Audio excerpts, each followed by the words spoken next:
বাংলাদেশের প্রাণকেন্দ্র ঢাকা, আর ঢাকার হৃদয়ে অবস্থিত জাতীয় মসজিদ বাইতুল মোকাররম। এই বাইতুল মোকাররমের পূর্ব চত্বরকে আলোকিত করে চলছে মাসব্যাপী ইসলামী বইমেলা। ইসলামিক ফাউন্ডেশন বাংলাদেশের আয়োজনে এবছর দ্বিতীয়বারের মতো এই বিশাল মেলার আয়োজন করা হয়েছে। এখানে দেশের খ্যাতিমান সব ইসলামী প্রকাশনা প্রতিষ্ঠান তাদের সেরা বই নিয়ে হাজির হয়েছে।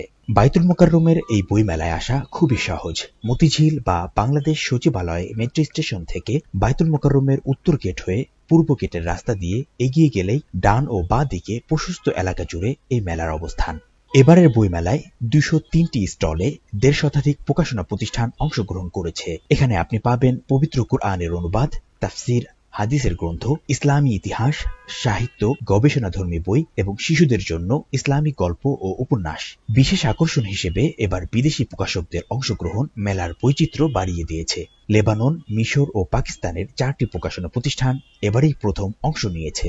মেলায় বই কেনার বিশেষ ছাড় দেওয়া হচ্ছে। বিভিন্ন প্রকাশনী তাদের বইয়ে 25% থেকে 70% পর্যন্ত কমিশন দিচ্ছে। এছাড়াও প্রতিদিন সন্ধ্যায় আয়োজন করা হয় সাংস্কৃতিক অনুষ্ঠান, আলোচনা সভা এবং নতুন বইয়ের মোড়ক উন্মোচন অনুষ্ঠান, যেখানে দেশের বরেণ্য লেখক, পাঠক ও প্রকাশকেরা অংশগ্রহণ করেন। মেলা মাসব্যাপী চলবে। প্রতিদিন সকাল 11টা থেকে রাত 10টা পর্যন্ত মেলা সবার জন্য খোলা থাকে। ছুটির দিনে সকাল 10টা থেকে রাত 10টা পর্যন্ত মেলা চলবে।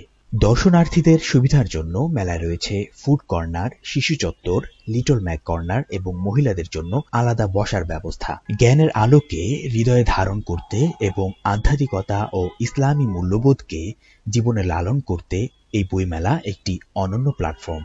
পরিবার ও বন্ধুদের নিয়ে ঘুরে আসুন বাইতুল মোকাররম আন্তর্জাতিক ইসলামী বইমেলা থেকে। বই কিনুন, বই উপহার দিন এবং জ্ঞানের আলো ছড়িয়ে দিন সারা বিশ্বে।